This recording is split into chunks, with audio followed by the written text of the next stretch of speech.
Hey, what is up guys, MKBHD here, and this is the new Google Pixel phone, or two phones, the Pixel and the Pixel XL. They're picking up where Nexus left off with this whole stock Android experience thing and showcasing the absolute latest of what's good with Android. So while Nexus phones were Google working with manufacturers like HTC and LG and Huawei to make the phone, Pixel here is the first phone made entirely by Google inside and out, top to bottom, the whole thing.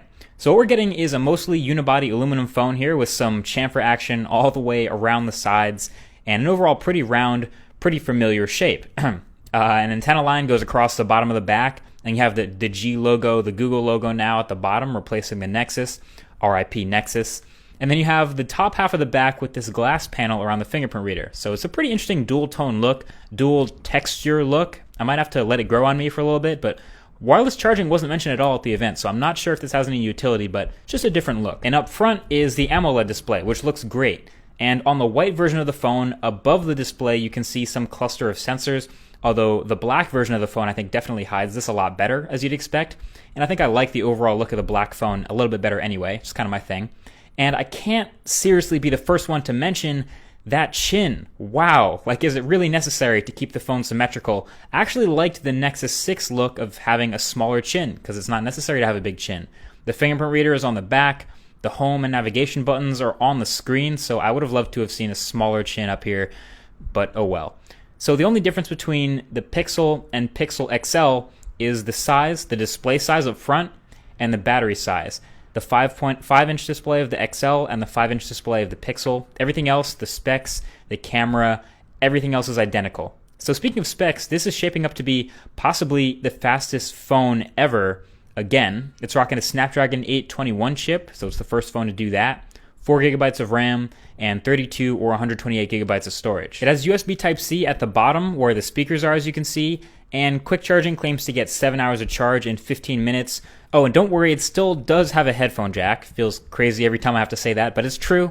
It's still up here at the top. And the camera on the back claims to be the best on any smartphone by their pre-production DxOMark ranking. Now, I can't even keep track of how many smartphones have claimed that anymore, but it is promising. It's a 12 megapixel camera with a really big sensor, so 1.55 micron pixels, which are some of the biggest I've seen in a while. It's basically ultra pixels at this point.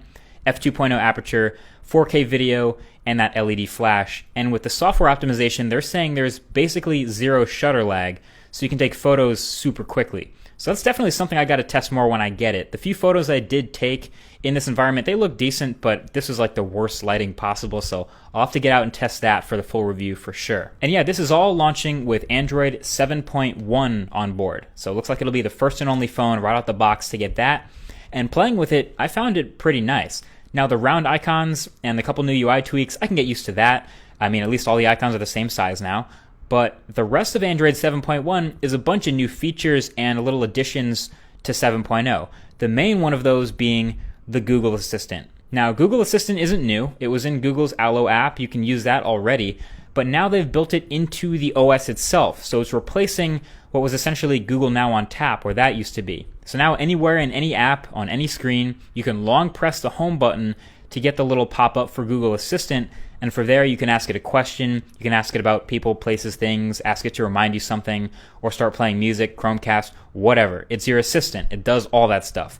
Now, you can still get the Google Now on tap features by swiping, so if you still want that awesome screen recognition stuff, you can long press on the screen and swipe up, and you'll have the Now on tap features. But yeah, the assistant and all its machine learning awesomeness is a major new feature, a major point for Android 7.1.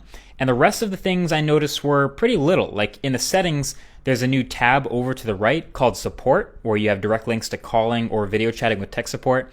The new home button animation, you saw it when I long pressed it, but there's this new fancy animation every time you regular press home, and it's quick, but it's nice. You can't really miss it. And this new animated lock screen thing, check this out. Look at the canyon picture when I unlock it. See it moving? Like, that's crazy. That has to be new, right? Or at least the images built in for the support are super good looking now. But anyway, that's what's good. The first impressions for me right off the bat with the Pixel phone and with the Pixel launcher are a bit of a mixed bag for sure. Of the 3 new colors, I would say the black one is my favorite, not a surprise. But not gonna lie, that blue is actually pretty good looking in certain light.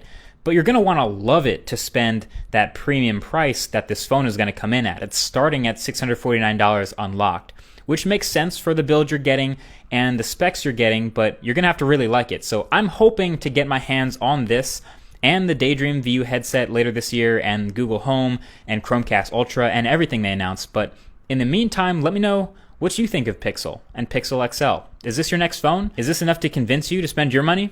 I think the full review will be a lot of fun, so definitely subscribe for that.